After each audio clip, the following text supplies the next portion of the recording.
अस्सलाम वालेकुम। हेलो जी, सारा आवाम का चेयरमैन HPL पुरजोर एहतजाज किया कि HPL BSL बंद नहीं होनी चाहिए।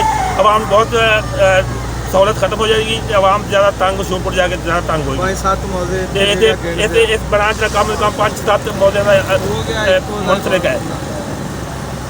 साजिद आकाश है, मैं मौला मीरक से आप तहसील रिपोर्ट कर रहे हैं। एक मीरक सियाल में ब्रांच है HPL में, जो कि बहुत ज़्यादा यहाँ पे अकाउंट हैं।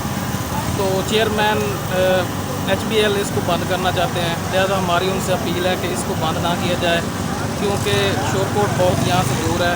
तो लोगों को वहाँ पहुँचना, फिर पैसे लेकर आना, आवाम को ना मुश्किलात का सामना दरपेश हो सकता है। लिहाजा चेयरमैन साहब से ये अपील है कि इसको बंद ना किया जाए।